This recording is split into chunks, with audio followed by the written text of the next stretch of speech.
Hey friends, Angela, your agent here, and welcome to Real Estate Real Talk podcast. And today I have a special guest with me.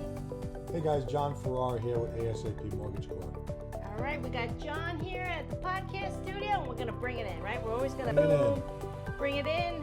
All right, so I wanted to let you guys know that John is sort of like, I say you're part of the team, right? You're ancillarily part of the Carol Mahoney, right? There's all moving parts. So today we have the mortgage component, right, of real estate, right? When you're closing, you're this and that, you have to get your home insurance, you got to get your mortgage in line. Actually, you got to get your pre-approval before you even really shop. So we'll get into that, but I just want to let you all know, thank you for joining. And today we're going to just break it down what's going on in John's world, right? Yeah. So tell us a little bit about your, like, where you're from exactly. Tell us about A.S.A.P a little bit. So me personally, I grew up in the Hudson Valley. I actually grew up in Putnam County originally. Yeah. I lived in the Hudson Valley for many years. A.S.A.P Mortgage is a small family-owned company for over 20 years. I've been a mortgage expert for over 2 decades as well, providing very personalized and competitive experience for my buyers. Yeah. And you represent more than just New York State. Me as an agent, I always say, even though I represent New York, really all of America. I mean, we know people everywhere. We can help you get in and out of your house wherever you're from there. And if you're moving to and from New York, but guess what? John represents more than just New York. And what's cool is he doesn't just represent 2 states, you represent 4 states. Yeah. But can I just, A.S.A.P, does it mean what we think it means? As soon as possible, or is it a different play on words? It's funny. It's funny. Because I know the people want to know. I want to know. Yeah, it's funny you said that because it's actually the owner, the CEO of our company, Irene Amato. Mm-hmm. It's the initials of her children. Okay, I thought it had more personal meaning. Yeah, so it's pretty cool. But you represent, how many states do you represent? I represent New York, Connecticut, Florida, and Tennessee. Yeah, so he's going to get the job done for you. And like I always say on here, any friend you know, when you share this video and share the likes, this and that, help spread the word, because the only way this podcast grows, because we don't do paid ads, is for you and your support out there. So we thank you, and we thank you for subscribing. So I will say, before he gets deeper into what we're talking about, we should pour some coffee, right? We should I have some cream. I have half and half for oat milk. Do you need? Half and half. All right, so we'll get that. So look at this. John originates the New Yorkers that know. You said you originate from the Bronx. Yes. And so we know a good. See, does this represent like old school that coffee? That is the old school. Old school. Like, this is my Italian grandma. This is like what she used. So that's why I like to have this near and dear to me. This is actually my grandma's cup.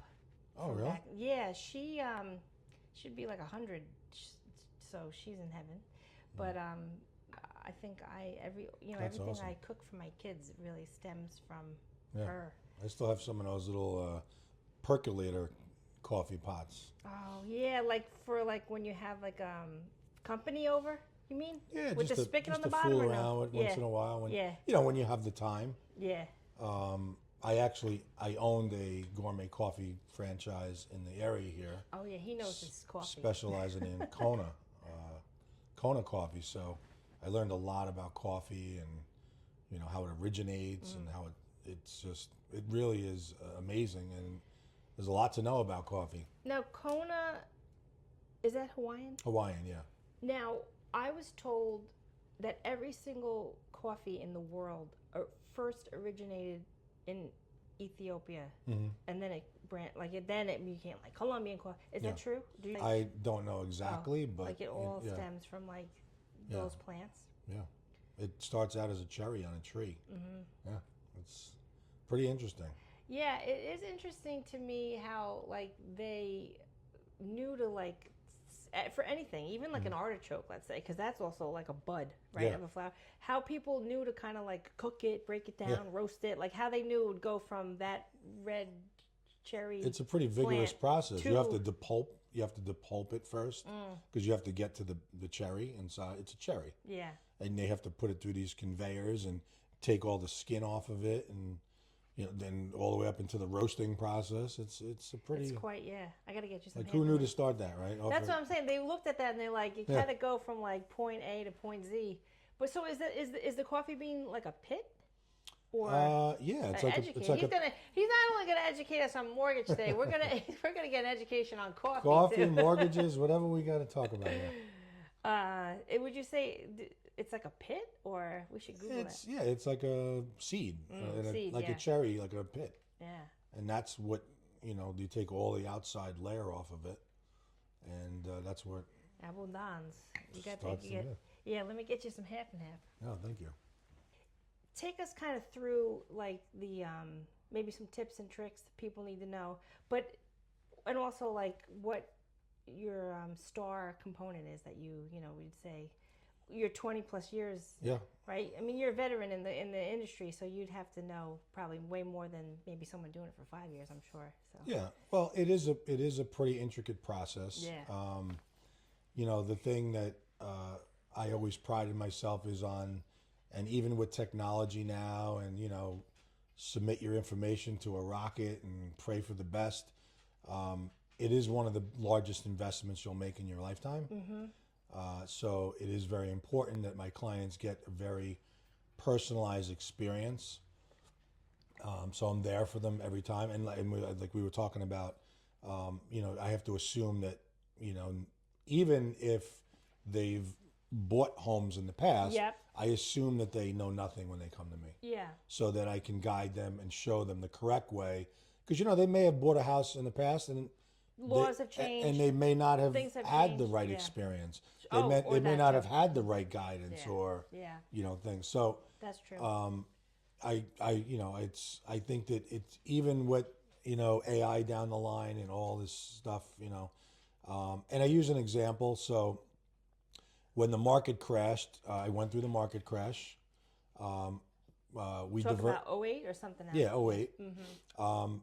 When things started to get back to normal again, people wanted to touch and feel me. Mm-hmm. Like they of course, they wanted that feeling of all the online companies had gone away, and they there was like a big gratitude to 100%. To my clients. Yeah. Actually, that is why. I saw that. If I'm going to interrupt you, that is actually exactly why. Because today is my third episode. So look at that. If you're here on the ground up, again, thank you for subscribing. Congratulations. But that is completely why I wanted to have you on. I wanted the mortgage component early on. I would love to have you again and again because I totally feel that too. I'm me as the client even because I've owned my own condo, this and that. I have my own house, this and that. So not only am I the agent, but again, we're also customers in the field as well. We own homes, this and that. We have our own mortgages.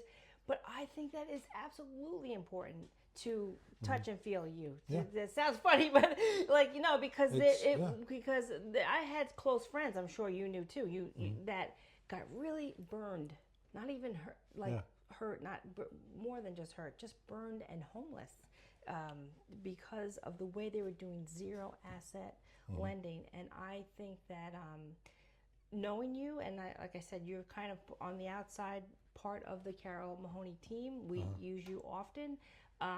That you are trustworthy, and I only it sounds funny. Yes, we know you. We send our clients to you, but we only do it because we trust you. Yeah. I mean, right? You. So hands down, that's number one. Well, that's something that's me as a client. I'm looking for 1,000%, and I want to just kind of. I know it sounds redundant, but I just do need to reiterate that because that's the truth. Yeah. People need to know. Well, the relationship is big because you have to have that. Yeah. When I have referral partners for years, they say call John. Yeah. And we have a little system, and they know that the biggest thing is making contact with the client immediately. Mm-hmm. Getting them to feel that warm and fuzzy feeling. Yeah. I always leave it in their court. Whenever's all clients are different. Some you have to be very flexible because some want to can only do their personal stuff on the weekends or evenings. So I make myself readily available for Yep. I always said I joke with people. They say I kind of feel like. I love the the flexibility of being able to do what I want when I want, but when my clients need me, I need to be there. Oh, 100%. And I've over 25 plus years, I've adapted to that. My dog's here. No, she's She great. absolutely loves John. So that's actually, you're getting a good guy right there. You're getting a good mortgage broker. They when know my dog cannot, lovers. Yeah, she cannot. She just keeps coming back for more. I'm like, I told John, I'm like, I hope she just doesn't bark on camera. But yeah, so we know you're a good guy. Even Finn knows you're a good guy. Yeah. But yeah, no, it is true because you own your own business, so to speak. This is your own, also your own. You're an entrepreneur in a sense too. But like you said, you have the flexibility. I have the flexibility. We have the flexibility in our business to do what we need to do with our families, but the client still, to me, I view that as my boss. Like, we don't have a boss, but we have a boss. Right, yes. We have a man, because the client is my boss. And I'm sure you feel the exact same way. If they're like, oh, John, it's 7 o'clock on Friday, I'm sure, if they're like, work schedule, I can only meet and do this, I'm sure you say, I'll be right there. Or just call me and we'll handle it. If the evening is better for them, I set up an 100%, appointment. What's good, it has to fit for both our schedules too. Yeah, yeah. But I try to leave a lot of flexibility. Yeah. So that, because you don't want to deter the client either. If they see it's going to be difficult to work with you, then, if I'm working around my schedule for them, they may go somewhere else. Yeah, yeah. So it's very important to do that. And being I've been an entrepreneur. I started as a project manager years ago, working for very demanding oil companies, building gas stations. So I knew customer service and I knew deadlines. Oh, yeah. So when I went into the mortgage Serious business, deadlines and regulation. Yeah. I'm sure, because you're in this field is regulated too. Yeah. Well, we worked for companies like Mobil. I used to build convenience stores, and we have a 90-day deadline. There's no, we couldn't get it finished. Sure. Working on Sunday. We're going to get penalized after those 90 days. Sure. So, and then when I got into the mortgage business, I loved building. And so I started a residential building company because I knew construction. So that went hand in hand with the mortgage. Yeah, yeah. And then I diversified. When the market crashed in '08, I went into the coffee business. And Yeah, we got to circle back to that. We're going to circle back to that. I want to talk about that proper. I didn't forget. We said KONA. I didn't want to. We were talking about the cherry. We're going to circle back to that. I want to finish that because this is good. So, but yeah, I wanted to give you props for your. But that all went hand in hand. Like my mortgage stuff was always there. Yeah. So whatever I did, mortgages, providing financing for my buyers has always been my passion. Yeah. That connection that I get with my clients has always been there. So anything else I've ever done, I've done around my mortgage business. I think that the passion is there and the professionalism is there because for me, at this stage in my life, shout out Gen X, I feel like if someone does a job or they're in a profession, let's say 3 to 5 years, maybe even 7, they might not even really be all in, even though but you've been in it a long time. So that tells me once you're kind of past that 7-year mark, I mean, you're more than professional. It's your whole livelihood. My life. Right. It's so that to me, again, it definitely is a testament to show that the client knows. Trust to me is a really big thing. And as you know, we kind of were, kind of joking off camera a little bit about like that old school Italian Gumbati, Paisan.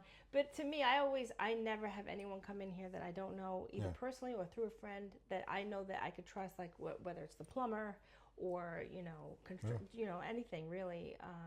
So that's what we find in you too, a trusted friend. Yeah. So.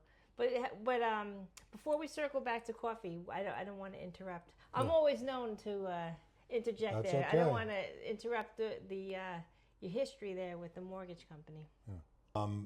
I owned my own company for many years, and then about 7 years. Actually, it was just my anniversary. 7 years with this company. Oh, so there's that number. Yeah. So I wanted to go out on my own because I had a partner, so we dissolved our partnership. And I said, well, I know all the companies out there. Where am I going to go? Yeah. So there was this company that I always admired because, there's a reason why things stick in the back of your head. Yeah. And I knew the owner. And when I used to go, I'm a big networker. I go to all, realtor events and things like that. And did a lot of sponsorships over the years. And when I said, everywhere I used to go, I used to see the owner of this company and A.S.A.P Mortgage. I'd be like, oh, there they are again, Yeah. So I always admired that. And I Yeah. always, if my competition ever intrigued me, I learn about them. Like there's a lot of banks and mortgage companies that it doesn't even faze me. But I was always intrigued by this company.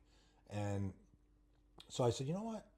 I think I'm just going to call up the owner of the A.S.A.P and I'm going to just, maybe have a lunch and see if we can work something out. Sure. Yeah, that's the way to do it. So lo and behold, we met. I called her. We met. We knew of each other. Yeah. We went and had lunch, and the lunch turned into a 3-hour lunch. Yeah, that's And how you we do shook it. hands, and that was the end of it. Yeah. See, it's meant to be. It was meant to be. Yeah. And it's been a great ride since. So. That's I love that because that's kind of how I fell into Carol's team. Yeah. I knew her family for quite some time, and I also always knew. Speaking of banks, I used to manage a bank back in the day. Came from a corporate background, and I always knew in my mind. I said it in my last episode. Pretty much all my life, I knew.